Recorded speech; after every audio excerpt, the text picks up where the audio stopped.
سلام دوستانو، ورځ مو پخیر. خدای دې وکړي چې روغ جوړ او خوشحاله اوسیږئ او د صحت جامې هم په تن وي. نن ورځ به انشاءالله له تاسو سره د MD MS JCAT اگزام په باره کې چې په پاکستان هېواد کې د سپیشلایزیشن ته د انټرنس اگزام د هغه د ریفرنسونو باره کې معلومات درکوم. څرنګه چې د اکثریت ډاکټر صاحبانو همدغه غوښتنه مو ما ځینې معلومات هم ورته ورکړي، خو داسې یو عمومي ویډیو مې له اوسه نه وخت کړی او د دې ضرورت احساسېدم. څرنګه چې مونږ د دغه چینل په سر کې همدغه مونږ یو موضوع څېړلې وه چې دغه چینل به د هغه چا لپاره وي چې مثلا د طبابت مسلک ته راځي، که هغه مثلا په راتلونکي کې طب پوهنځی ویل غواړي یا مثلا د طب محصل وي او یا هم له طب پوهنځي نه فارغ شوی وي او تخصص کول غواړي، هغه هم په پاکستان هېواد کې. نو لومړی د طبابت ډیره مهمه او اساسي دوره چې هغه د طب پوهنځي دوره ده چې 6 نه تر 7 کالو پورې دوره ده. که چیرې یو څوک په دغه مرحله کې د سپیشلایزیشن لپاره آمادګي ونیسي، نو انشاءالله په راتلونکي کې به د بیسیک میډیکل ساینس هغه ډیر قوي وي، نو ډیر په اسانۍ سره طب سپیشلایزیشن ته داخلېدلی سي او یو ډیره اوږده دوره ده. نو که چیرې ښه پلان ونیسئ انشاءالله تاسو کامیابېدلی سئ. نو د دې لپاره ځینې کتابونه دي زه انشاءالله تاسو ته ریکمنډ کوم. دغه کتابونه ریفرنسونه زه تاسو ته ریکمنډ کوم. په دې کې دا زما شخصي نظریه ده، یعنی ځینې ډاکټر صاحبانو به نور کتابونه لوستلي وي او نور ریفرنسونو څخه به استفاده کړې وي، هغوی به داخل شوي وي. نو زه خپله تجربه له تاسو سره شریکوم. دغه به داسې نه وي چې دا به حتما دغه کوم کتابونه زه ریکمنډ کوم تاسو دا به 100% صحیح وي. نو راځو لومړی هغه ډاکټر صاحبان دي چې مثلا په میډیکل کالج کې دي یا میډیکل سکول کې دي یا سټوډنټان دي، د یونیورسټي فعال سټوډنټان دي. لومړی به نن د هغه ورځ د هغه په باره کې موږ پوښتنه خبرې اترې کوو، بحث به کوو چې کوم ریفرنسونه دوی په دغه 7 کالو کې استفاده وکړي. دویم هغه ډاکټر صاحبان دي چې مثلا له طب پوهنځي نه فارغ شوي دي خو غواړي مثلا تخصص امتحان ورکړي یا سپیشلایزیشن اگزام ورکړي. دریمه ډله هغه خلک دي چې دوی مثلا له طب پوهنځي نه فارغ شوي دي، ښه قوي مطالعه هم کړې ده. لومړی کلاس کتابونه چې زه به تاسو ته بیا ذکر وکړم وروسته، او دوهم کلاس کتابونه هغه هم مطالعه کړي دي او یوازې یو ریویو ته ضرورت لري. ډېر لنډ کنسایز بوکس دی هغه، نو ډېر په کم وخت کې هغوی تاسې مطالعه کولی شئ او خپل تخصص ته ځان کامیابولی شئ.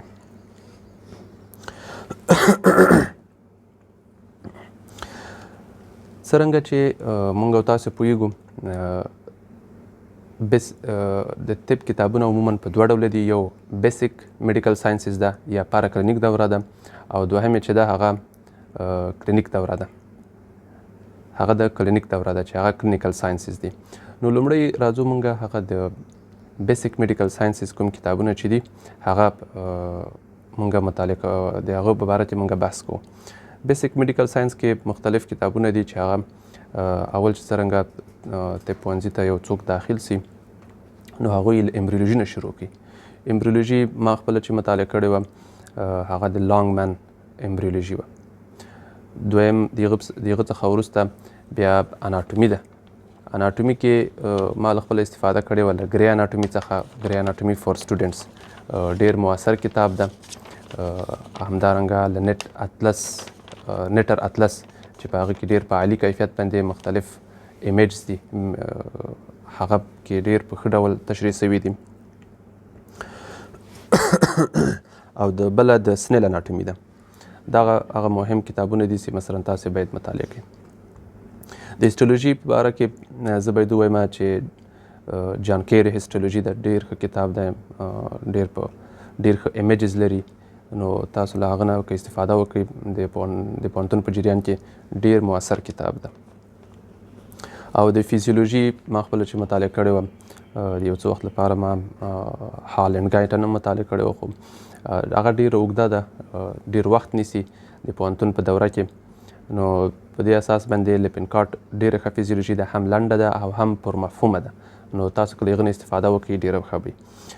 ځینې کتابونه ما سره دلته نمونې شته او دا ځینې کتابونه چې ما نومونه یاد کړل دا ډېر مشهور کتابونه دي په طب پوهنځي کې. که تاسې هر یوې طبي کتابخانې ته ورسئ هغوی که دغه نومونه تاسې ورته واخلئ نو تاسو د هغوی دغه کتابونه درکوي. بله فارماکولوژي مهم کتاب چې ښه کتاب ده هغه د لپنکارټ فارماکولوژي ده. لپنکارټ فارماکولوژي السټریټډ ده، ډېره روانه ده او د دې غوندې ډېر ښه کتاب تاسو ډېر انټرسټینګ ده. که چیرې د میډیکل سټوډنټ هغه د خپل طب پوهنځي په جریان کې ووایي ډېر انټرسټینګ کتاب ده، ډېر ښه معلومات لري د دوایي باره کې.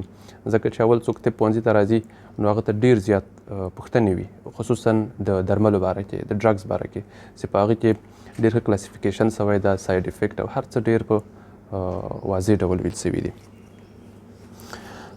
او که تاسو مثلا دغه درته اوږد وي نو تاسو د انعام دانش فارماکولوژي چې هغه مثلا ډېر کوچنی کتاب ده د خپلو چپټرو سره هغه یو ځای مطالعه کولی شئ. او بل د بایوکیمستري کې ما خپله چې مطالعه کړې وه د لپنکارټ بایوکیمستري ده، بهترین کتاب ده چې ما سره دلته نمونه شته، زه به یې تاسو ته وښیم.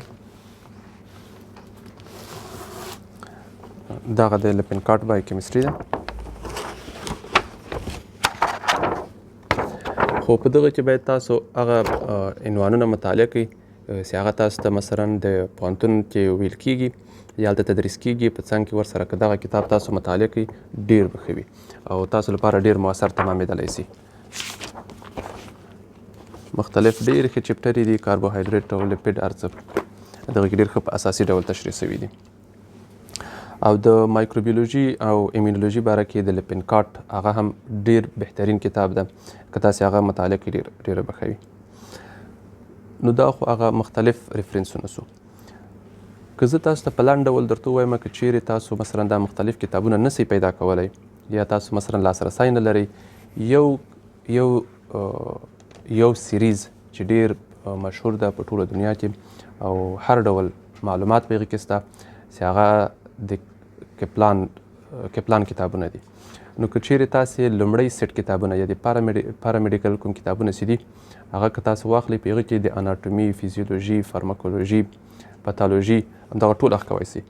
وختي ما نه هیره شوله پاتالوژي په باره کې باید زه درته ووایم چې که پاتالوژي کې تاسو د میډیکل سکول په جریان کې، میډیکل کالج په جریان کې رابنس پاتالوژي مطالعه کړئ، ډېره بهترینه پاتالوژي ده، هم جنرال هم سیسټمیک. او که چیرې دا نسئ مطالعه کولی یا تاسو سره نه وي نو د هغه په ځای تاسو د انعام دانش جنرال پاتالوژي او سیسټمیکه پاتالوژي مطالعه کولی شئ. بهترین کتابونه دي دواړه او د طب لپاره یو بهترین اساس ده. نو ما وختي تاسو ته وویل چې د کپلان کتابونه ځینې نمونې شته ما سره د سټپ 1 زه به یې تاسو ته وښیم. دغه ایمونولوژي او مایکروبیولوژي ده، یعنې USMLE سټپ 1 2015 کتاب 2015 هغه ده کال چاپ ده چې د هر کال یې اپډیټ کېږي. دغه یې مایکروبیولوژي ده and immunology and microbiology. او په څنګ کې ورسره دغه د فیزیولوژي کتاب ده، ډېر بهترین کتاب ده. تاسو یې د میډیکل سکول په جریان کې د خپلو چپټرونو سره یو ځای مطالعه کولی شئ. ډېر لنډ ده، اسانه ده، روان ده او د سپیشلایزیشن ته د داخلېدو په کې تاسو سره ډېر زیات کومک کوي. او دغه اناټومي ده، یعنې USMLE سټپ 1 اناټومي بهترین شیان دي کې ډېر. نو تاسو هغه مطالعه کولی شئ، هغه د امبریولوژي نه ونیسه تر اناټومي ګراس اناټومي پورې. نو دا خو هغه د بیسیک میډیکل ساینس یا پاراکلینیک دورې کتابونه سو.